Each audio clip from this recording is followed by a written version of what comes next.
Okay, good morning, everyone. Welcome to this session. The session title of this session is Dialogue of Rhythm and Movement in conversation with Ms. Nighat Chaudhry. Our moderator for this session is Shayma Saiyid.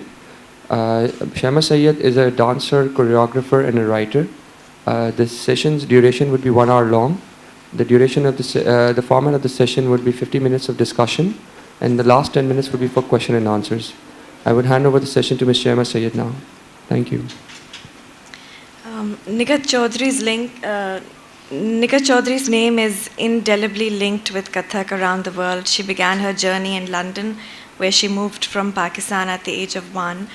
And she studied ballet and contemporary dance there until she met Nighat at the age of 16.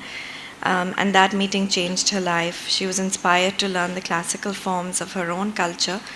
And so she abandoned ballet and studied initially from Nahid Siddiqui in Birmingham, and then she decided to return to her roots in Pakistan. So she returned to Lahore, and from Lahore to Delhi to Bombay, her journey continued under the guidance of many world-renowned masters. Her success is a tribute to her teachers Maharaj Ghulam Hussain, Durga Lal, Uma Dogra. She's a recipient of numerous prestigious awards and has recently established the Nighat Chaudhry Foundation in Pakistan to preserve and institutionalize Kathak. Nighat will just do start with a chronological rundown. Yeah. So you moved to Lahore, to London at a very young age, and it's very unusual for Pakistani immigrants to find their way into dance in London.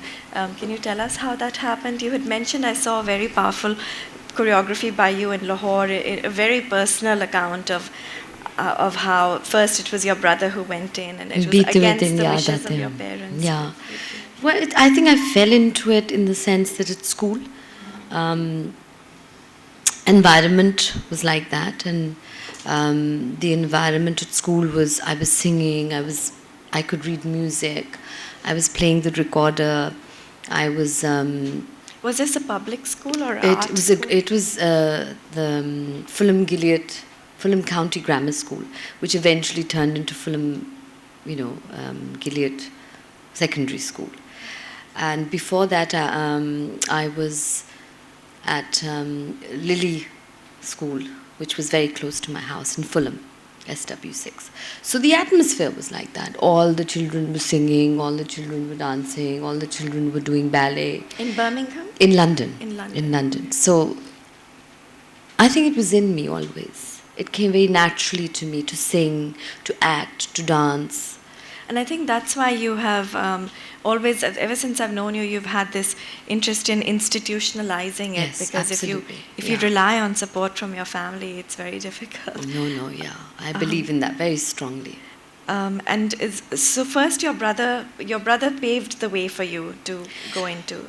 Well, actually, I think I paved the way for him. I think it was the other way around, because I was doing it, but at home, I don't think my parents really realized what I was doing because I never spoke about it. I was a very quiet child at home, and I was very alive at school. So there was this kind of, I never spoke about it. And it was only when my parents actually parted, got divorced, and my brother was put into a home and stuff like that. It was quite a traumatic childhood like that. But he knew that I was doing ballet. He knew that I was very serious. I was going to ballet Rambert, and so he's very secretly started taking up dance. And he was very concerned that a boy learning ballet, and then a Pakistani boy, and then, my father being very conservative, very against the fact. So very quietly he came into it, and I discovered it much later.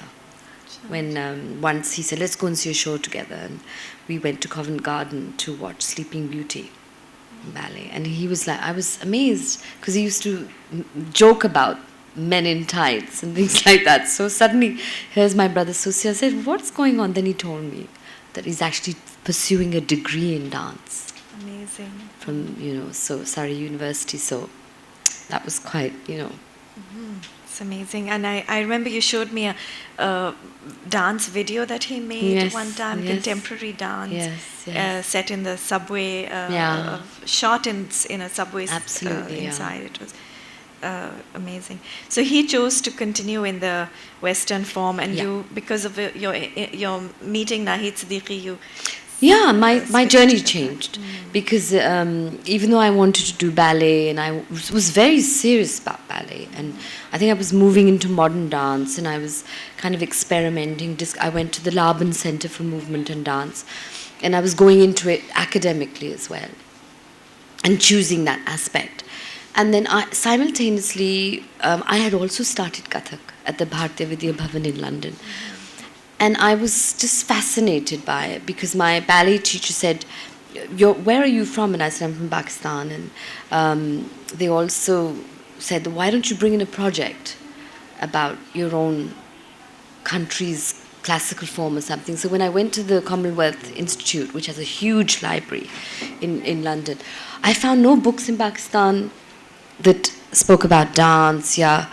Folk के बारे में था कुछ, but as far as classic, I found books from India, and then I went to the Bharatiya Vidya Bhavan. I was one of those inquisitive kids. I, would find my way on a bus, and I found out from the Commonwealth Institute about Bharatiya Vidya Bhavan. I started learning Bharatnatyam for 6 months, I was very uncomfortable with it because it wasn't my body type. I was softer, gentle, different. My expression was different. And then I saw a poster of Nahid Siddiqui, and I found out she was from Lahore in Pakistan, and I knew I was born in Lahore, and I knew I was from Pakistan. So that was the pull. And then I did a project on South Asian dances, and I focused on Bharatnatyam and Kathak. And that's that kind of made the link. And that's where Kathak came into being. And I was struggling because I wanted to do Kathak, I wanted to do ballet, I wanted to do Kathak. There were a lot of similarities. And I struggled because, in Kathak the foot is flat, and in ballet you're suspended, you're on your toes. So there was this struggle with my feet all the time, So eventually at Laban Center, the principal, Dr. Mariam Noth, she said, make a decision. Do you want to be a master of one or a jack of all? So that's where I made the decision. Okay. Now, I was watching the film Latu, and in Latu you mentioned your age. So do you mind if I mention it here? Yes, if you want to. I'm 52 now. So so you were born in 62, is that right? And then, but you came to Pakistan when you were a teenager. Yeah, I came in 82. Acha. My journey back. Yeah. Okay. So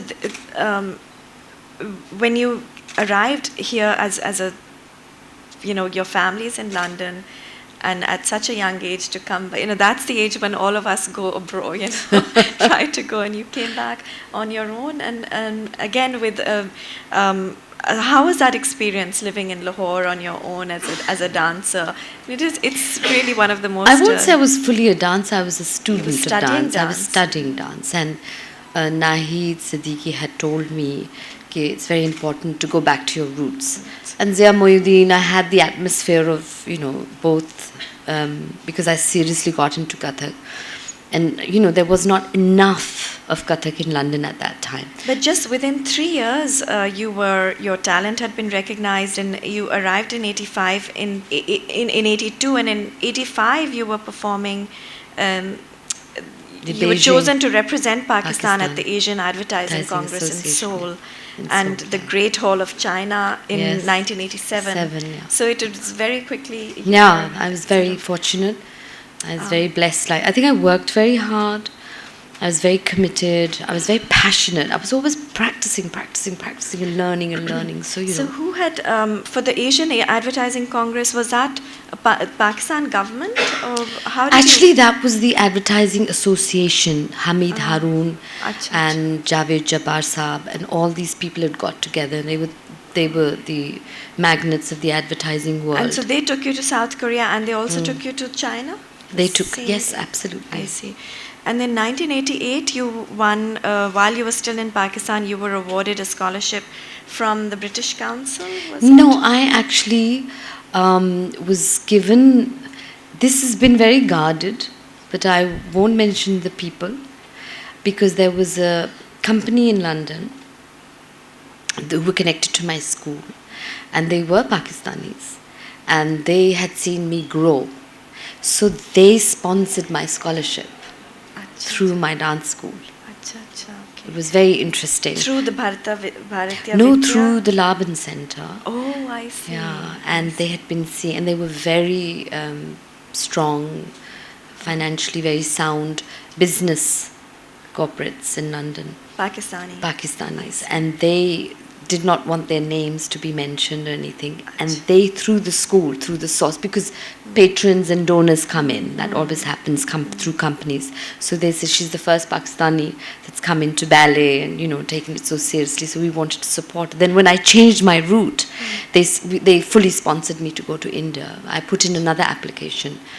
And so they supported you even when you were there studying I the mean, Laban they supported Foundation me. course? Yeah, they supported me in the sense of if I needed anything, I was told by my director that because I did discuss I want to go to India But and the I need Laban- money. I see. But the Laban Foundation course, now if you go to the website, it's a 3-week course. Was it a longer one when you... When I did a 1 year. 1 year. Yeah, I was there for 3 years actually. Acha. So then in 1988 you went to India. You India. trained at the Kathak Kendra in Delhi. And so you actually graduated from the Kathak Kendra as well? Well, what happened was that I did all the exams, and Pandit Durgalal ji was my guru at that time, was very against me taking exams, to be very clear with you. Even though I was very keen to go through the academic process and everything, because I was spending so much more time learning so much more, and he felt my syllabus would be so limited. So I completed it. I did all the thing, but the last exam before that he died. So I didn't go to do that exam, and I was just awarded a letter and everything.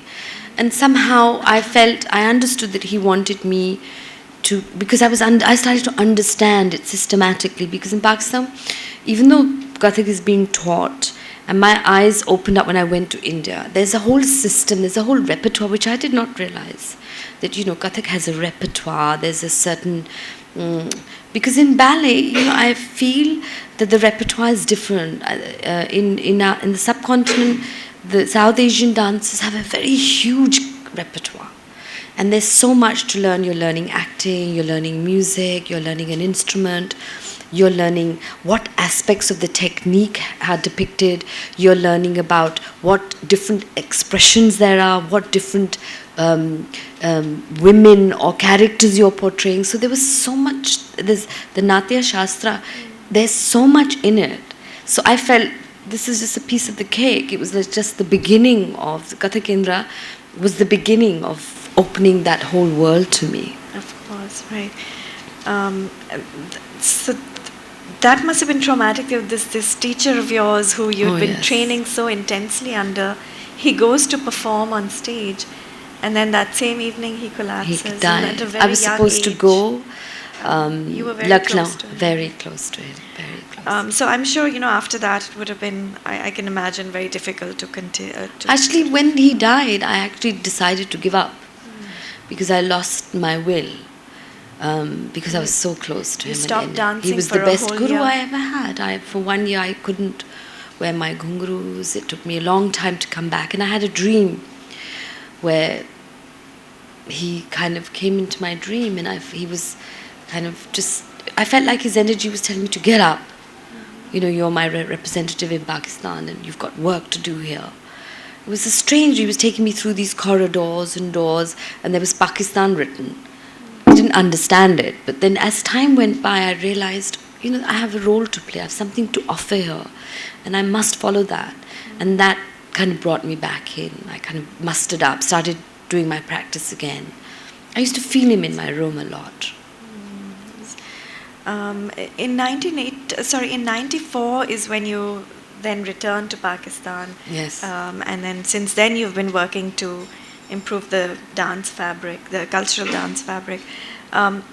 In 95 you accompanied Benazir Bhutto. It must have been such a change between 88 and 95. Absolutely. Returning to that. You accompanied Benazir to Turkmenistan, to London and to USA. And you lectured, gave workshops and performed. Yeah. What were the venues in these different places? Or We were doing we did the National Museum in Washington. In Turkmenistan, we did at the parliament, the Russian president. We were doing the floats, and there was a whole representation of Pakistan. And then the Benazir Bhutto, there was a dinner hosted for Pakistan. And there was the gas deal going on, the signing of the gas deal and everything. And there were lots of countries. So I went on behalf of Pakistan. Acha, that's fantastic. And you said that The London, we did the barbecue, the Barbican Centre, sorry. Barbican Centre, yeah. and in that same year, you also performed, you choreographed a ballet for about the life of Benazir, about the life of Bhutto Zulfikar Saab. Ali Bhutto. And on his death anniversary, you performed in Larkana in Yeah. 95. So it appears close to Benazir. Well, I would say that I had a close association. I won't say I was like her buddy or her friend, but yes, as an artist, as a very young artist. And I was very fortunate to experience dialogue with her, meetings. And when we did the Rana Sheikh played a very important role because she was the MD of Pakistan Television, and she was a great advocate of dance. And she was the one that said, we've got to do this, we've got to do it as a dance. And I had a very good rapport with her. And I remember when we did this in Larkana, there were like 50,000 people in the audience. It was the Awam. And we did Hum Dekhenge. I did a portion in it when of his Benazir Bhutto coming back. And I had 50 dancers on stage, and we were all doing Hum Dekhenge. And from the audience, we kept hearing Anal Haq, Anal Haq. I had tears in my eyes because I felt, we were just playing such a through dance, again, using dance as the vehicle. So, and Benazir and Begum Bhutto called me, and they were and she said, we should give you the Pride of Performance. I said, I'm so young, you can't give me the Pride of Performance now. I haven't done anything yet. That kind of association was there. I see. Then in 96, there was a Cricket World Cup that was hosted in Pakistan, and you were chosen to represent. You presented a cultural festival in all the major cities. Actually, we did Sasi Punnu, but I did it in Kathak style. And I did an Arkali. Again, Rana Sheikh was involved in that, and I was on the board. And we presented Lahore and Karachi. Acha, okay. You performed it in Lahore and Karachi. So is that the cultural festival? That's the 96 when the World Cup was being hosted in Pakistan. I see. And so the Anarkali was also televised for Pakistan. It was also television. Both of them were televised. Acha. That was the time when I requested, please take the ban of dance from television. And then that was the first time that was. It was shown on television because before that the dance was banned from television because of Zia's. And I think no one recognized the fact that there was no dance on TV, and only men were allowed. Would it be fair to say that after Payal, this Anarkali that was on TV was the first time? It would be fair to say that. Acha. So between 78 and 96, acha, there was no dance on TV. Except men or folk dancing, or You were invited in 96 also to perform for Margaret Thatcher at the Lahore Fort. Yeah. Was this something to do with Citibank? Citibank actually, she was the ex-Prime Minister now, and she was coming and giving lectures. And at the Lahore Fort, they wanted me to perform. Acha, Citibank had hosted it. I see. And I did Kursi. Yes, She loved it. She really, I think she obviously saw it. It was political because at that time, I'm sorry, I've kind of come direct to Kursi as a choreographic piece, was that I was going through my own emotional relationship problems, and at the same time I was looking at the male-female relationship, and I knew that Benazir Bhutto and Nawaz Sharif were having issues. He was chief minister, she was prime minister. They were not meeting, and I was close to her, and I was traveling with her. So my piece kind of came out from that experience. And Margaret Thatcher was the ex-Prime Minister of England. Somehow I said, I want to do Kursi. And she loved it. And she said, wow, she kissed my hand and she's just so graceful. And I said, just imagine I grew up in England and I could never even imagine. But here I'm performing from, it was quite an experience. I saw it as well at the Alliance Francaise, and it was there was a chair and you and it was a duet. Actually, I did it with Fasur Rahman. Acha, When I choreographed it, and I called Fasin and I said, let's work on something, because I think my experience of ballet and modern dance and my exposure of dance was so vast. And then being in India and seeing how I was exploring, my expression, using Kathak as a form. Acha, but it was very contemporary. You were just wearing simple shalwar kurta, and the music was. It was the most contemporary piece that I had seen in Pakistan. Yeah, it was quite contemporary. But the technique was very Kathak based. But also not Kathak. There was also a lot of sitting down on the chair. There was a lot of dance theatre, physical theatre, dance theatre that I had studied as well at school, college. So that I brought that element in. And was this your first choreography that was not within the? Okay. Well, I did a folk piece where I was kind of looking, when I came to Pakistan, I was looking at the links. Okay, because folk, lots of people said Kathak came out of folk, right? So I was reading up, finding out, and I was experimenting. So I got the folk. Looked at folk dancing a lot in Pakistan, and found, okay, what is the main mating point between Kathak and folk?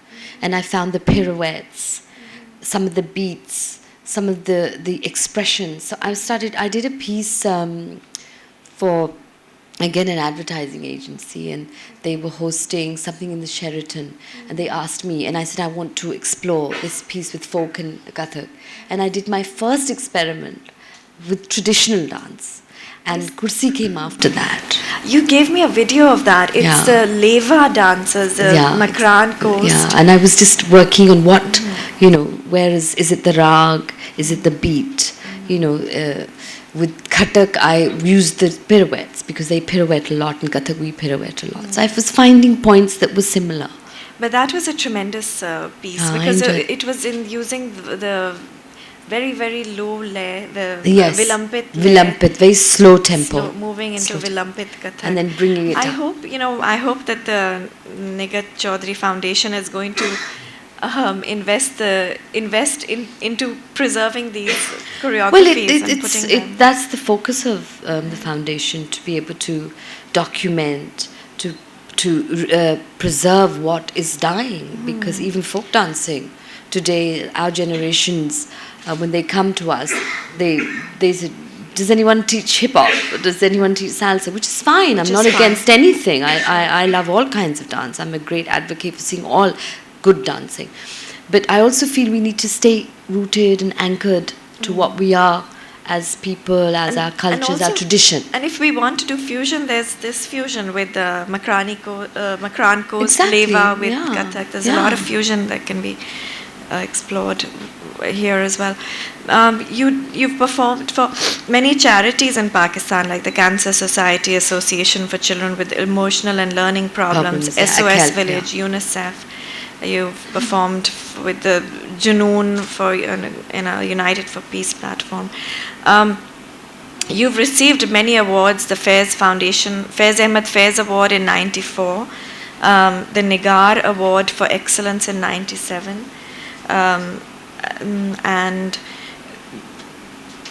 that was for the lead actress, playing the lead actress in Megh Malhar, and the Maharaj Kathak Award and the Solidarity of Pakistan Award. So this Maharaj Kathak Award makes me feel very I think that's one of my best awards. Yes. So, but Maharaj Kathak Award is, who else has got it? I'd never, this must have been before 95. He died in... Yes, after, it was after his death that I got the award. Acha. I got it after his. Acha, so this award was established by who? It's an organization that, again, were newspaper people, and they called me, and they had had this award.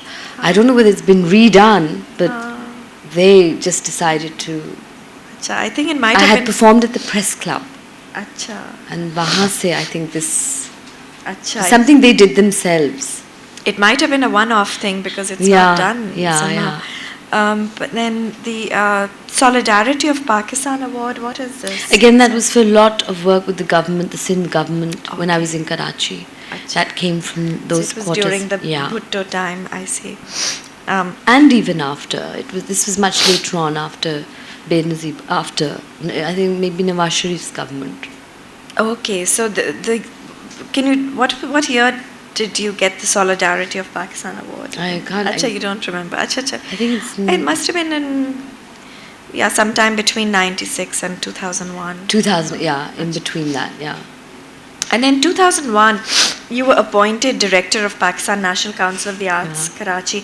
Shayma Kirmani was appointed Afterwards. After. Yeah. So you were there for how long? Short tenure, but how long? I did a year and a half. Acha. It was very tough because there were a lot of constraints, government constraints, funding constraints. I did kind of reinvent their presentations, their costumes, and I was looking at the music and trying to, but with such limited funds, we managed to do one best thing there. I think the biggest thing that happened while I was there was that the dancers' wages increased. I put in a lot of applications that we have to increase. 5,000 rupees was nothing. And it got to 10,000, 15,000. Now it's 25,000. So I think that initiated the understanding of that, they spend their whole lives, 15 years. And it was something that really bothered me a lot. Acha, acha. Because the GeoTV report said that it was 5,000 at the time that Shayma joined. So I think maybe your application. No, yeah, it happened. It happened much later. Acha. But the fact was that so many. You'd been pushing for it. Been pushing and pushing and pushing, and then you see, it's like अगर power plants लगाया जाए, Nawaz Sharif के दौर में, तो maybe Imran Khan, if he becomes the next prime minister or president, वो फीता काटेगा for the plants when they're in. But it's all a process that is in the pipeline, because when you're working with the government, it never happens like that. So I think every month I was constantly putting in applications. So when Shayma came in, it got implemented, and she pushed as well, because she also understood. So what was the thing? You said that you did some particular choreography for them while you were there? Or? I was just working on their polishing up, teaching them new stuff. It was initiation, but I was unhappy. I was very unhappy with the way, I wasn't given enough room to really, I think maybe because they had just kind of implemented that. I think Shayma ji had a much better tenure. Maybe because I just come in and I was asking for too much, and I was pushing the borders, and then it must have opened up, and then Shayma ji came in, and it just kind of, they were prepared, and they took those steps. In 92, you were invited to the American Dance Festival. Absolutely. And the International Choreographers Workshop, which was a 4-week thing. Yeah. How was your experience there? That was wonderful. I really, I'd come back to doing ballet and contemporary dance again, and I met teachers that were in the Martha Graham style, and I was learning that, and Merce Cunningham, and we met Merce Cunningham at one of the schools in New York, and it was a lovely experience because I represented my Kathak dance there, and it was very it helped me a lot in what I've been doing after that. And then after that you made Kursi. Then Kursi came up, and lots of experimental work. Because to go abroad, you really see what's happening with dance. You don't get to see that happening here, but you see that happening in India or everywhere else in the world. So now it's very impressive to see the list of countries. You have performed Kathak in China, Japan, Sicily, Rome, Singapore, Sicily and Rome in Italy, Singapore, India, England, Austria, France, Germany, Mauritius, and the USA. Was all these performances mostly were they government organized or? Let's see. Sicily, Rome was private. A lot of, yeah, Austria was when I joined the Nighat Siddiqui dance company, and I did Europe with her. So you returned and you joined the Nighat Siddiqui The company. dance, yeah, I joined in 1998, 97, 98. I went back to London. I really needed a breather. I needed to kind of, dance, and in a professional company, I really wanted to experience that. And this And was Naiji right- invited me, she'd come, we're looking for dancers. And then that was very good for me because, again, it was rigorous training. And I was back with her again. And we were with a company, a professional company. We were traveling all over. We went all over England, Ireland, Scotland, Europe. So it was a different kind So of... this was in 97? 97. After I left. 98. Yeah. Acha. So Jahanara was still alive at She that was still time. alive. She was in yeah. Canada. She was I in think. Canada at that time. Who was in the company at that time? Anureka Simi. Ghosh? There was another girl called Zubida, and there was another girl called Nimisha. They were all from London. Acha. And Anureka wasn't. No, Anureka. These were they had done her stint before we come in. So we there came was in.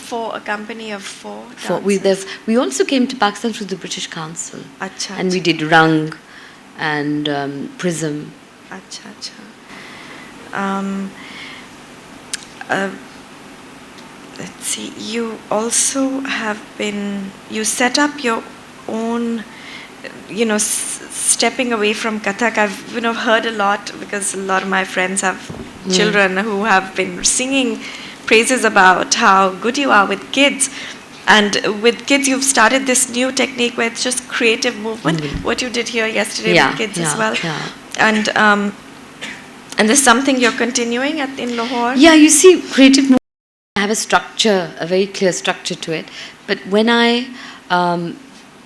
yesterday there was a huge group of kids. So I thought, okay, I'm not going to keep it too structured. I keep it more organic. Because the main focus is to get the child in touch with their dance energy.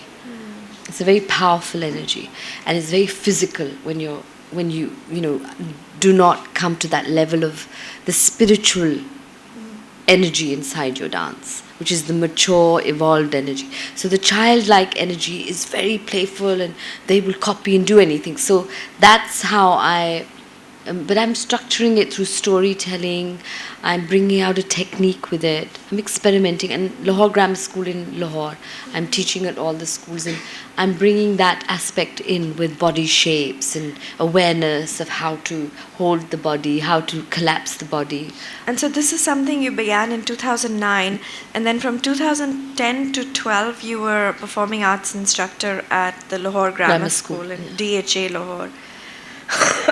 Where you taught from class 1 to class 10 Kathak. And then you designed a special dance syllabus, creative dance play for the students. I implemented, that was my experimenting with. It was very successful. It really worked. I see. And then of course in 2010 you performed at the Engendered Dance Festival where you premiered a new work called Parda, which I also saw, which was very well received. Now, the most interesting thing, it was interesting in many ways, but the original music was, how did the music come about for that? Can you describe the music? The music first came as dialogue. And I was researching women. And it has your voice in it? It's it's a lot of my voice, but changing the tonations and other people's voices. And basically, my issue was, because I'd come from the West and I'd come into Pakistan, and there was this whole thing about parda. I was studying spiritualism, I was studying Sufism, I was studying all things like that, and I was looking at women, and I was thinking that parda aankhon ka hota. I was going all through this kind of experience and feeling, and then when I was already working on parda as a piece. I decided, okay, Engendered, I'm going to do it. Now, just put this together because I'd researched a lot. So the voices from different women, the Saxon woman, the Hindu woman. But the technical part of it, how did you did you have a music arranger that worked with you? Yeah, I sat with, a person who, but I told him what I wanted.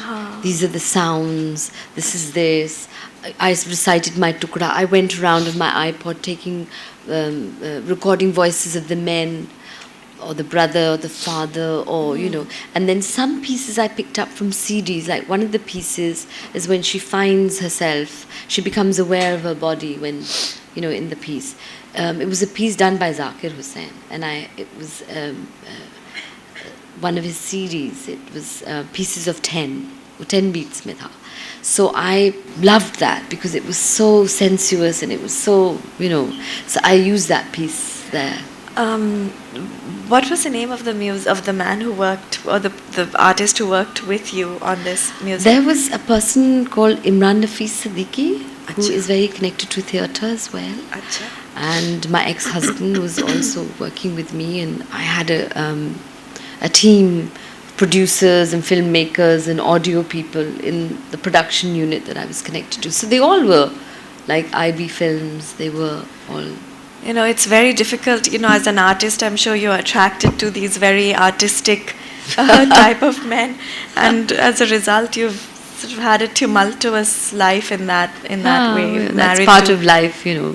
I think Imran Aslam was very much into poetry and fairs. I've always, and he was one of my greatest gurus because he initiated me into Sufism.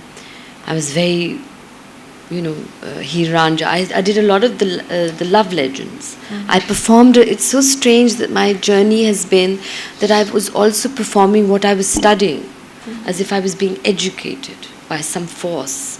It was such a thirst. And then going to Bhicha and Shahbaz Qalandar, and, you know, this is how I started studying the Dhamal, and, you know, that this is what I'm doing very personally right now, is I'm looking at that aspect of dance that is the spiritual aspect. And my Murshid, Sayyid Safdar Ali Qalandar Baba, he's not alive now, but I spent 6 or 7 years with him. From 1999 he came into my life, and he made me do this dhamal, which I had never done, and I experienced this amazing radiation. So, you know, everything that I've been wanting to go through, like Imran Aslam has been a guru for poetry, because Faiz ko Parna, Nunim Rashid ko, I'd never known of them, so it was getting me into understanding, and I was constantly asking, what does this mean, what does this mean? And I started Firdaus Haider se I was learning Urdu. I never knew how to speak Urdu. Achha, So I learned Urdu. I kept her as a teacher. So there was this thirst to learn, and to be complete as a Kathak dancer. I needed to know the language. I needed to feel the nuances of the music. I learned classical music for 5 years. Achha. From a teacher here? Chahat Lahore. Hussain in Karachi, yes. Chahat Hussain. From Hyderabad. Yes, I you have formed your own NGO now, moving to 24. You know, just before I just have to say your Dhamal piece that you performed in Lahore, again at that Lahore Arts Council, Beete Hue Din Yaad Aate Hain. That was really phenomenal. And I think it's very unusual to have a classically trained dancer who has also experimented, collaborated with Juni, who's a Latin American dancer, with Wahab Shah, who's a contemporary dancer. Then you did a hip hop and Kathak fusion for the Rafi Pir festival in December. And then, of course, the Dhamal work that you do. So I think this is certainly I think that's part of the journey. You see, Kathak retains, what I'm looking at is how can Kathak retain its essence within other forms. Do we have to let go of its technique? No. Can retain it. So I think there's my own experiment and understanding of how can we retain and bring it to the youth, so that, you know, it's such a powerful, any classical dance form is so powerful in its root that no matter where you place it, it will remain as powerful as it is as an expression. And also in terms of your teaching, you teach this creative dance, not just for kids, but now you did a workshop with Journey Dance in the Yeah. US last year, Yes. which was about Healing. healing dance. It's And like a doesn't- dance therapy. It's a very interesting process. I've just done the apprentice. I'm an apprentice right now. But What I'll is the be- name of your teacher for the... Toni Bergens. She's an amazing woman in the States, in Massachusetts, and she's set up Journey Dance. And I just feel that, there's a part of me that wants to help people and communities. It's a very powerful way of getting into yourself and your emotions, and it's very powerful release technique through movement and through the chakras, and it's a whole system. So I'm still training in it. I'll be doing my second, which is being the guide. Then finally I'll be a proper Dance journey dance therapist. facilitator. They call them journey dance facilitators, but you become part of the tribe, and you're constantly in touch, and they're constantly gone. And Tony's very keen that I do that in Pakistan, because she's very well read, and she feels that be very good. She sees it as being very good for women and children. Yes, of course, the healing The healing aspect, getting the awareness, the healing, getting to know yourself, connecting to yourself at deeper levels. Also, you have started in 2014 you started your own NGO. Is it an NGO? I started with the National Dance Foundation in Okay. Karachi before 2007. And it got registered in Karachi. When I took it to Lahore, it wasn't getting registered because I wanted to, change the address. And so it kind of was just hanging up there. And the people in Lahore said, who registered, they said, you can't have a national objection to the objection to title. the dance thing, and this and that. So I said, okay, how did it happen in Karachi? It was confusing to me. Anyway, so I just put it on the side.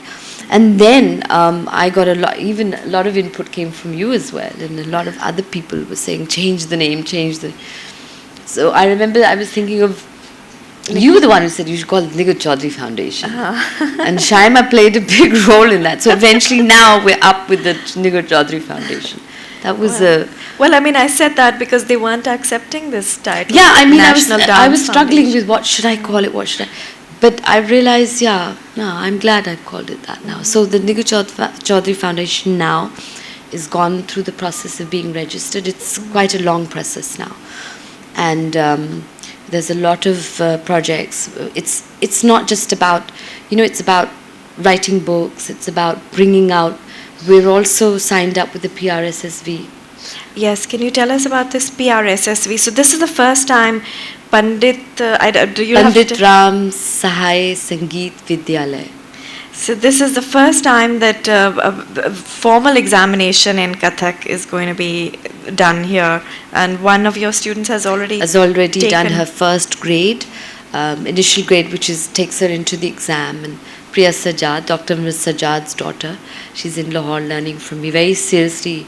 She's also going to go to Roehampton and do her anthropology and dance next year. So she's very seriously going to be an academic student and a practical exponent. Because this has been an issue in how knowledge is passed in the classical forms in Pakistan. We have this guru-shagird relationship. Guru-shishya parampara. And often it goes wrong. The guru doesn't... You see, my experience so has been, I don't want to criticize anyone. I have no right to. Everyone's been so amazing in this country. But I think what I feel, this is my feeling about how I've wanted to contribute, is that because when I was at ballet school and I was at the Laban, there was a curriculum. You should know what you're learning.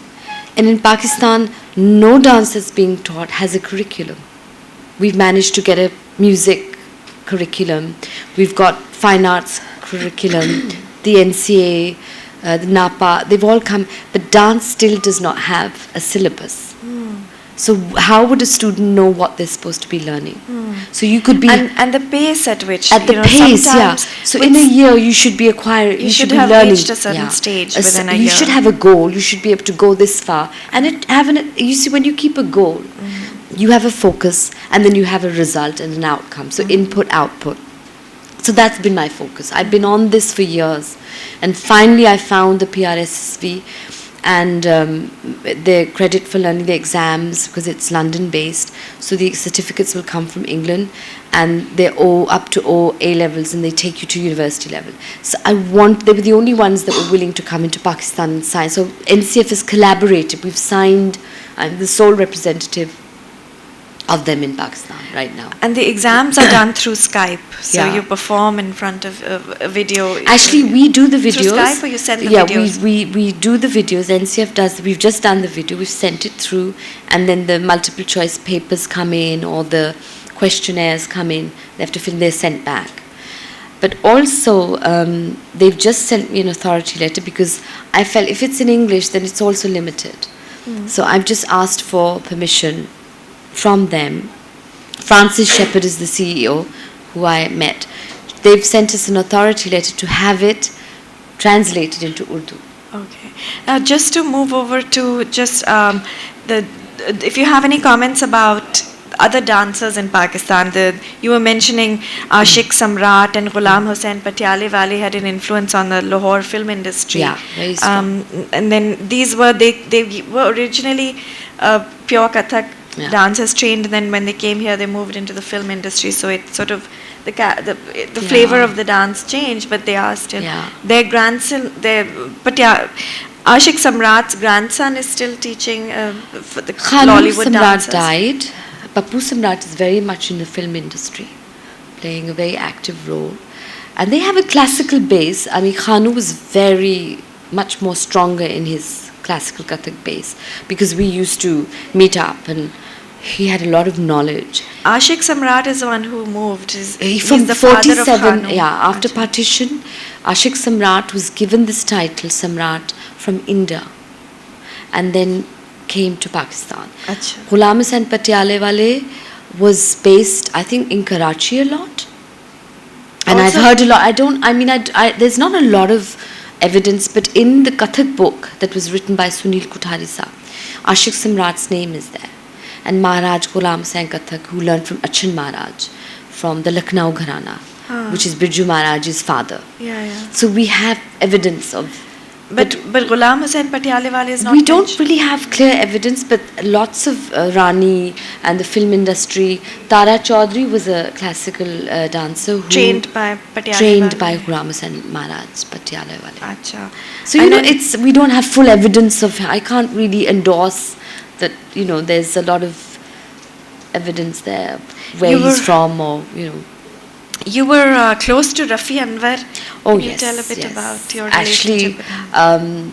I was a young student, and I just came back from India, and I was performing for the British Council, the residents. They had made a stage, and Rafi Anwar Saab came to the performance.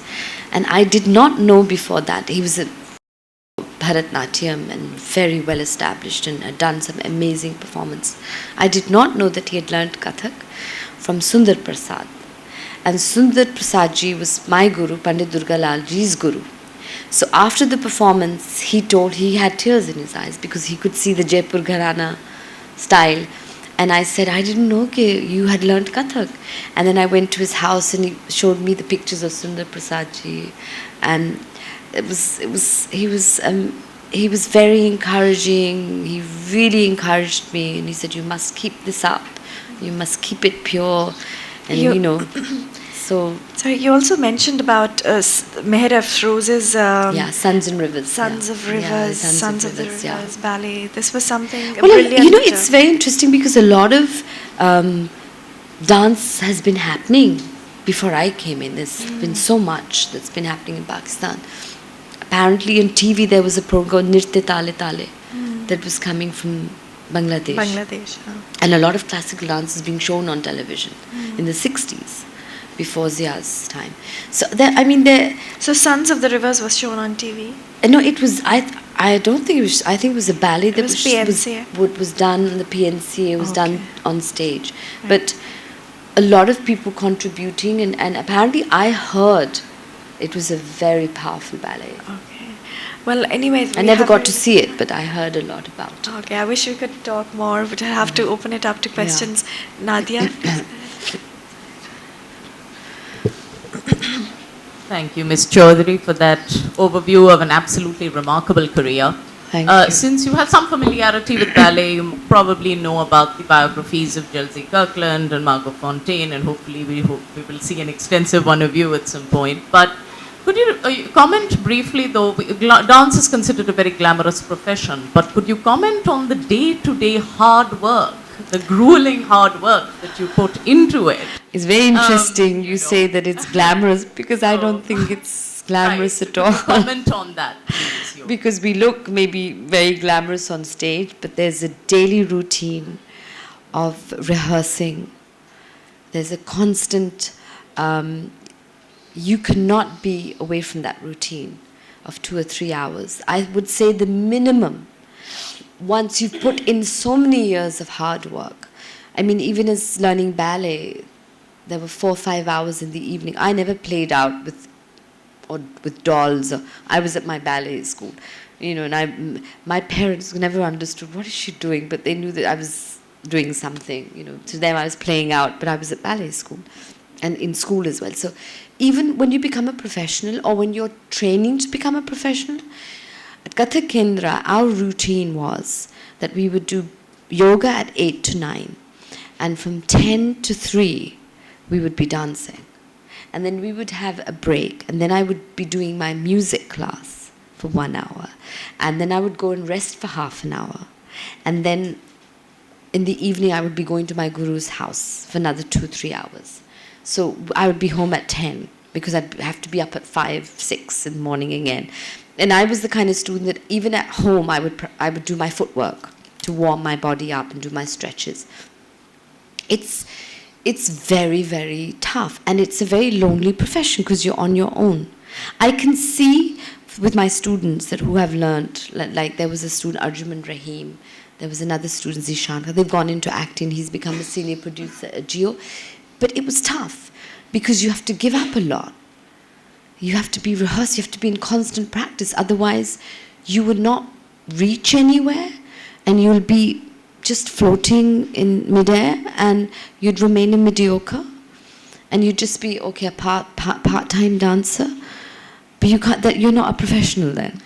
And I just wanted to add, forgot to say one thing, that we were on our way here, we were in the elevator with Kishwar Nahid, and she mentioned that in '98, in the middle of going to Seoul and here and there, she organized, when she was head of the Pakistan National Council of the Arts, she organized a dance festival in which you performed and a few other dancers performed, and as head of PNCA.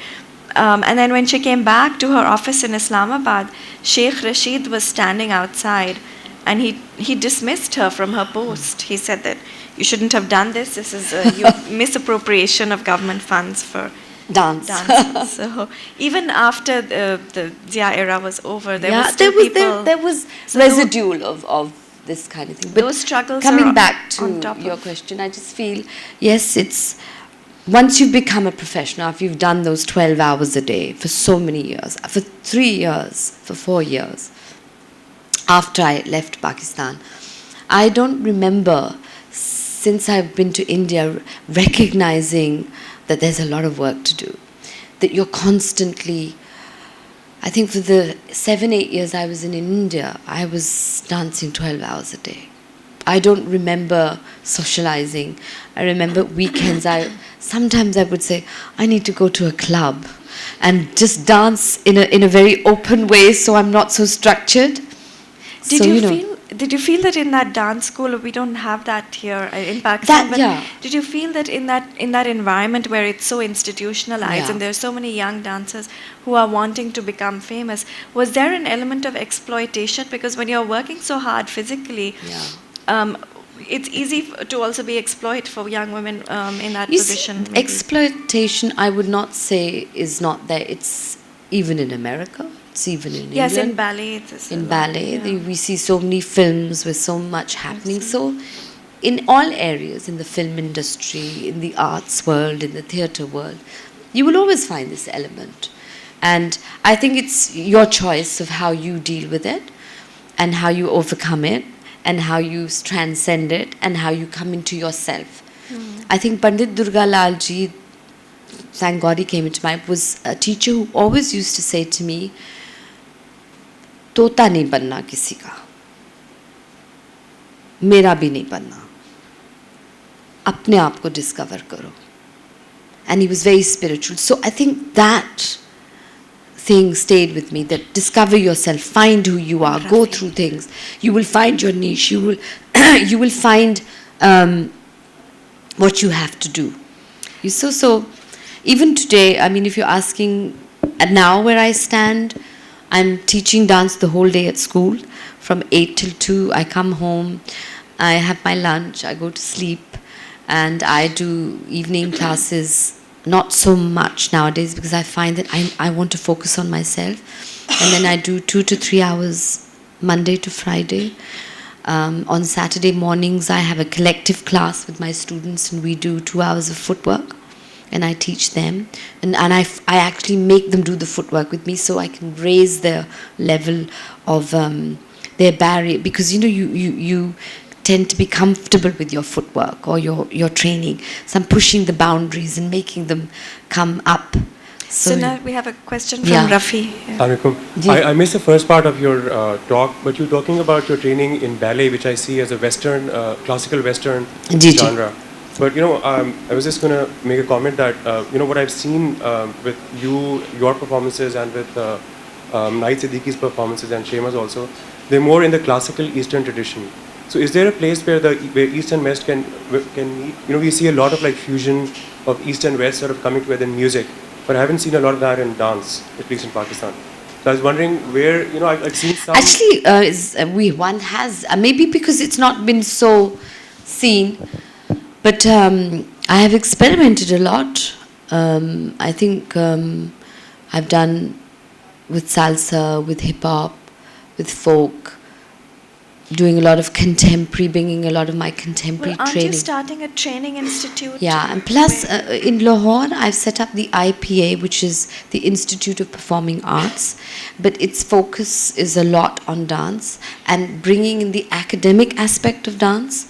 And I'm not just focusing on Kathak. Yes, for me it's Kathak because I'm trained as a professional Kathak dancer, choreographer, and I feel that there are dance certification in salsa, in hip-hop, in Bollywood, in Bharatnatyam, in music. So with the PRSSV, I'm trying to bring these elements in.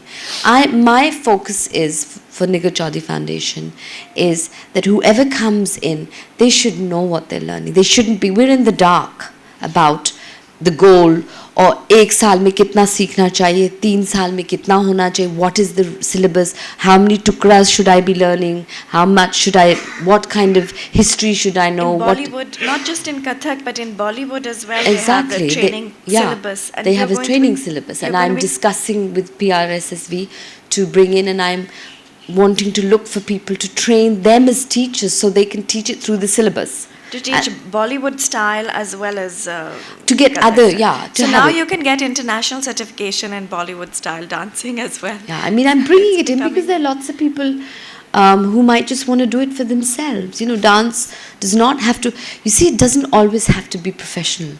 Dance is your own self-discovery if you choose it. It could be music, it could be painting, it could be singing. And Bollywood has become such an evolved style. And there's a whole technique behind it. Yeah. There's a whole history behind it. I mean, highly developed forms. I wanted to ask a question. A few years back, I came across this famous quote from a French novelist that dance is the most expressionable form of art.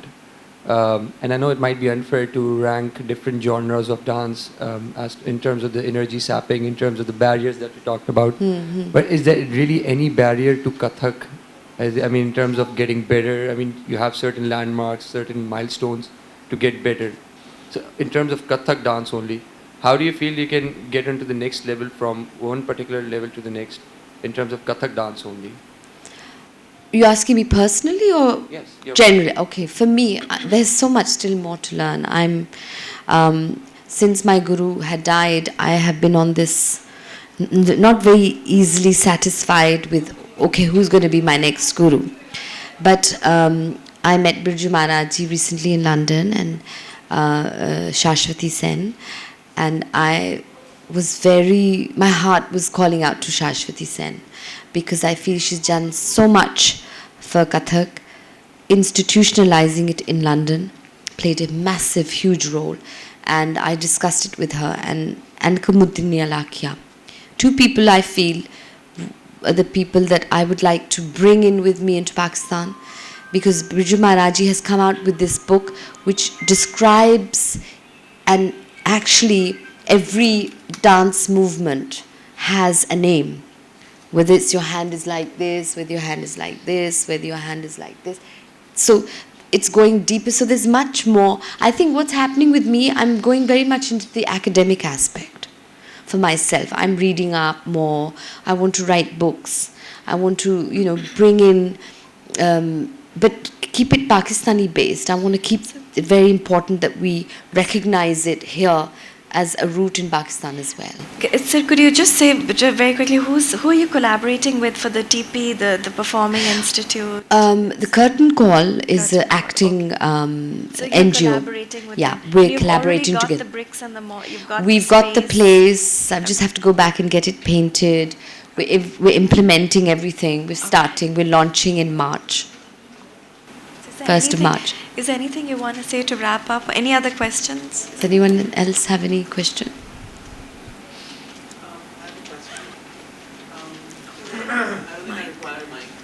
No, it's good okay. to go into the record.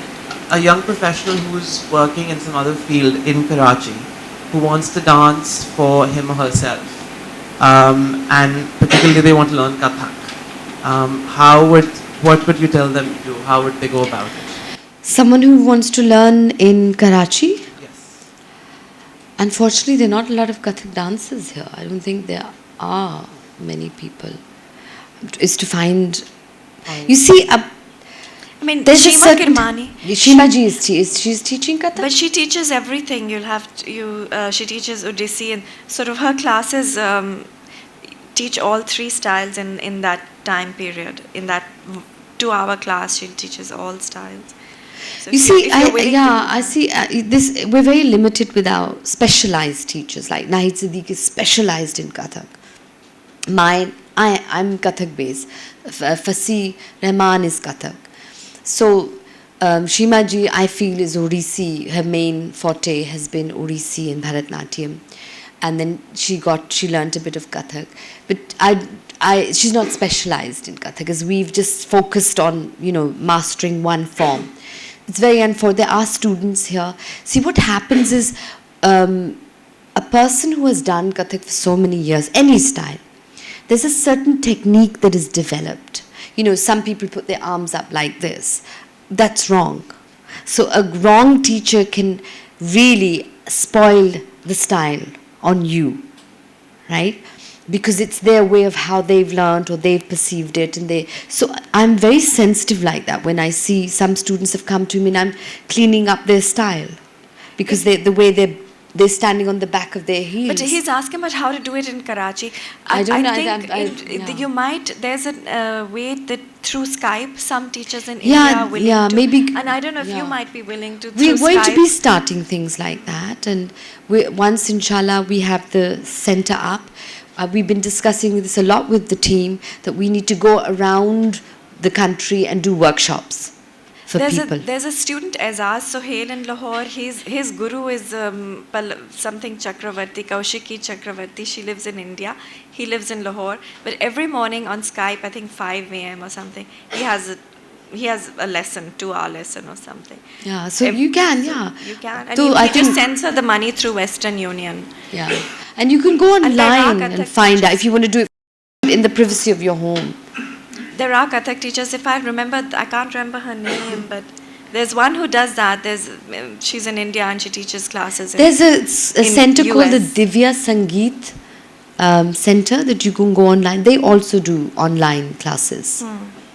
Yeah, just get a teacher in India, and if you want a specific, you like a specific style of Kathak. Yeah. And if you're doing it for yourself, or I think Shayma Kirmani is lovely, wonderful teacher. Yeah. She taught me as well. So you can go there. It depends, I think there are lots of ways going around it. When there's a will, there's a way. Rasta khud ba khud ban jata hai na. Any more questions? Well, we're out of time. Thank you very much. Thank you, everyone. Thank you so much. You're